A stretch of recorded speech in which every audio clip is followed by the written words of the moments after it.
Yep. Okay, as long as you can hear me. It's getting harder and harder for me to speak loud enough.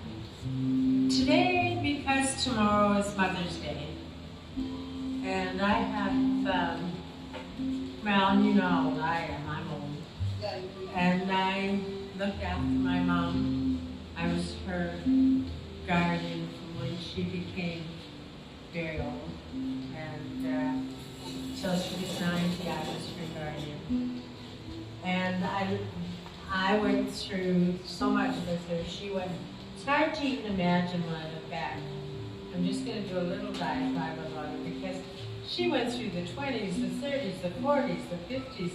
She went through everything before she finally decided when she was almost 60 years old, she'd get an education.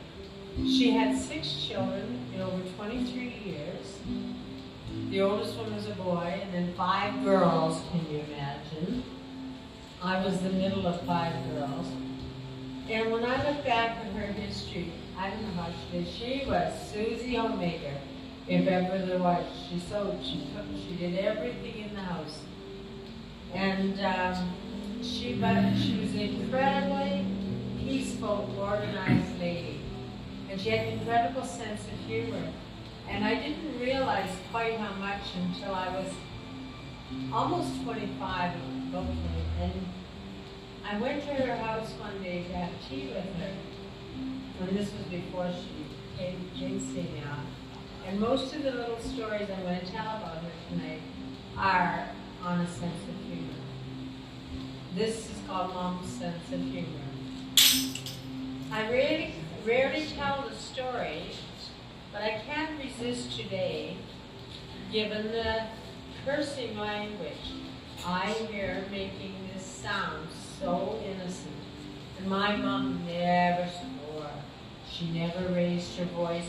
She'd go sit in the corner. But she wouldn't yell at us. She never smacked us.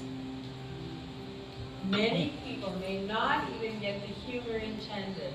Hopefully, everyone will. My mom was a sweet, lovely lady who rarely ever had an off-colored word in her life, but could in the heat of things. One day when I went to have tea with her, she had a shy grin on her face. I was in my early 20s and anticipating what was coming.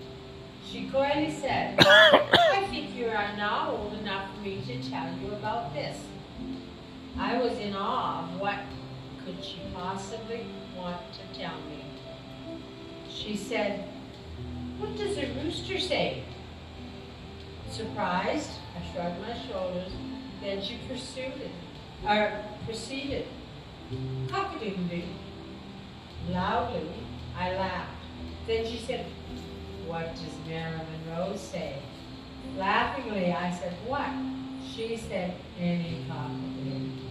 Well, in that day and age, you've got to remember, this is when I was 25. I'm just about 80, so you can imagine what year that was. She could have knocked me over with a feather. Now, this joke is an old one, probably a bit disrespectful, but the humor was in the timing.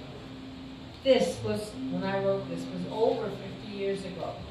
Most moms, especially this one, did not tell off-color jokes to your daughters. For us to reach this plateau was a big event. Not long after this, she said to me, "How old will you be on your next birthday?" I said, 25 years old. Astonished, she said, "1/4 of a century? If I ever ask again, please don't tell me. That makes me too old." I laughed with her. I can only imagine what she would be thinking at this time, when I wrote this, as I turned 3/4 of a century old soon.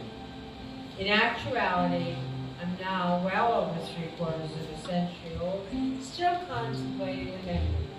In remembering my mom, I think of the times we connected having tea together at these very special personal times, giving me gifts of her that I will never forget.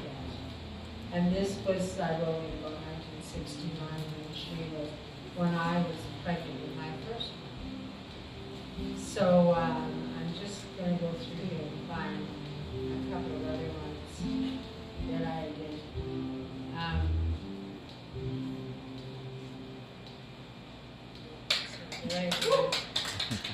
So I'm having trouble finding this. So as time went by, Dad passed away, and she became very, we call it senile, but she just couldn't exist on her own, and I became a guardian. And for about 15 years, actually going on 20 years, I looked after her. And I ended up putting her into a wonderful little nursing home.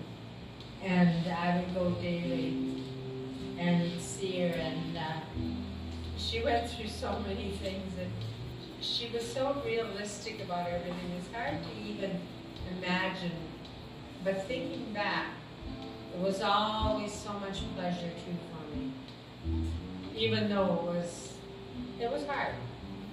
Mom loved desserts. She was in her middle 80s when she decided she wanted them first. She was struggling with her memory, etc. So I decided I would give her a hand.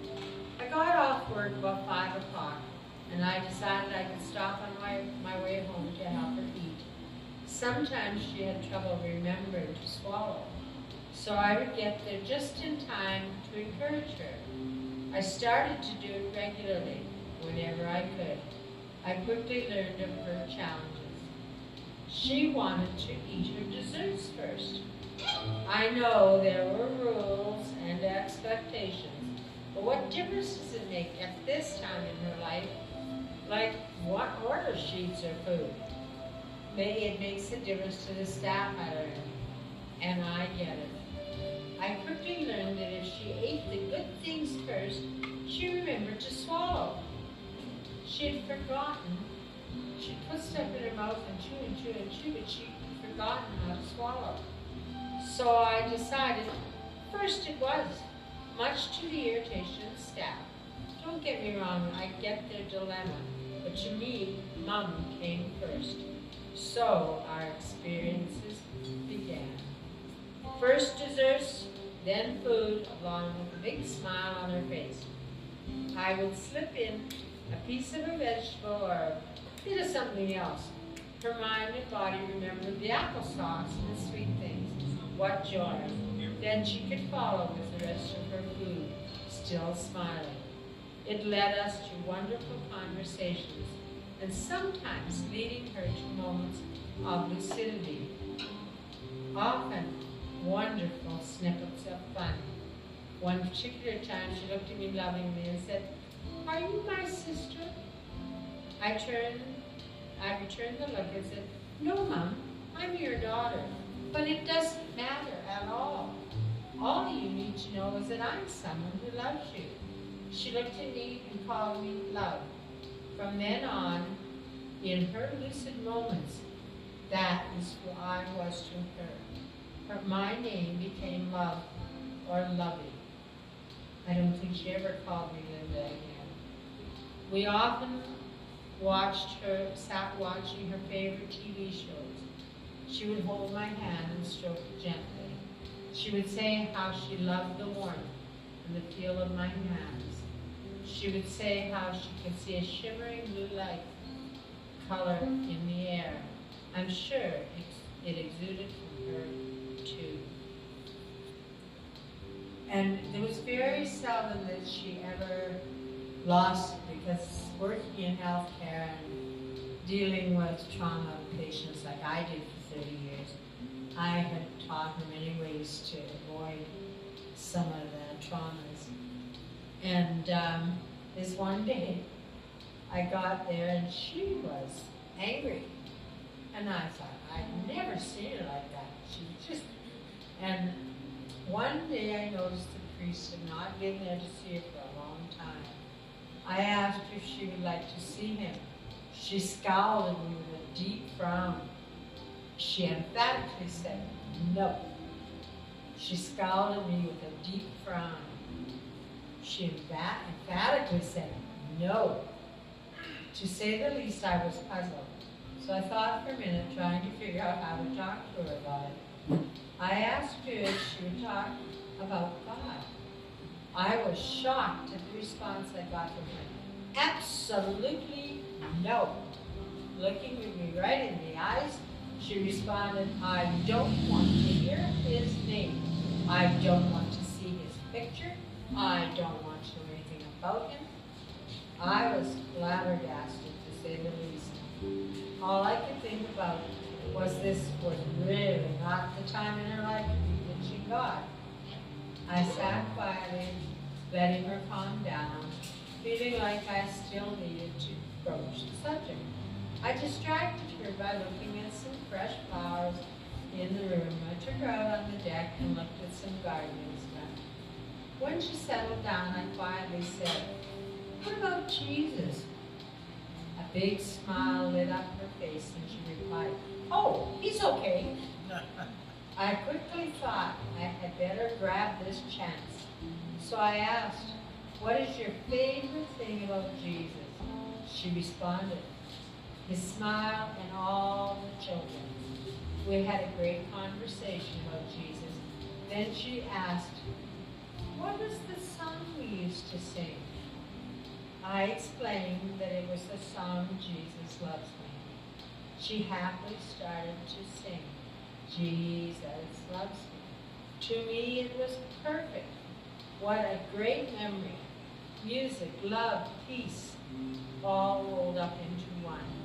Every time I saw her after that, she would sing the song and I sang with her. I had so many delightful visits with her. Many times they were only 15 minutes spent on my way home from work.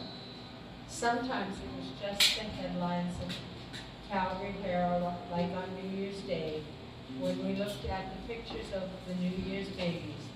Everyone would join in with us, and the lady at the tables for the treats and go through the pictures over and over with lots of oohs and ahs for each and every baby. The last time I sat with her was when she phoned me to come and wait for the funeral, when they phoned me to come and wait for the funeral to arrive because they thought she was going to be really ill. She was not breathing well. So I sat with her and we watched her favorite TV show quietly while they were having supper. And then the creditors being dead. As we were watching the Wheel of Fortune, her favorite show, how fitting for her. I had to wait for what seemed like a long time, but I know it really wasn't. I sat there beside her, holding her hand, thinking about Jesus loves me, and quietly remembered her singing it, knowing she finally was at peace. Being her guardian had been a great honor. Your loving daughter, Linda. So,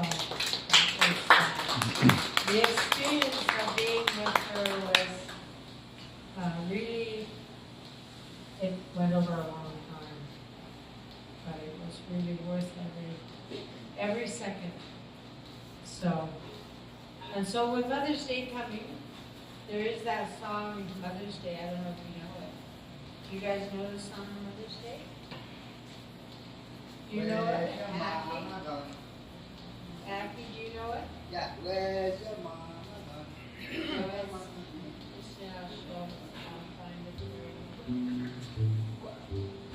It was Eddie Arnold's song. It was written in 1915. I didn't realize it was that old until I read it out. In 1915, about the time my mother was born, this song was written. As a little girl, I sang it on stage with a group for our mothers. If I could sing now, I would sing it for all mothers, especially my daughters, granddaughters, who are mothers, and all the mothers in my extended family, as well as my family and friends. My mother at the top of the list, of course. I did at least find it in Google, because I don't have music books anymore. This is the very first edited version. Thank you, Roland McKenzie, for finding it for me. Eddie Arnold's beautiful version for many years ago. Mother, M is for the million things she gave me. O means only that she's growing older. T is for the tears she shed to save me. H is for the heart of purest gold. E is for her eyes with love light shining. R means bright, and right she will always be. Put them all together and they spell mother, a word that means the world to me. And then there is a second verse. It's called M is for the mercy she possesses. O means that I owe her all I have. T is for her tender, sweet caresses. H is for her hands that made a home. E is everything she's doing to help. R means real and regular. You see, put them all together and they spell mother. A word that means the world to me. The tune is forever in my mind. I hope someone else can remember it too. Thank you.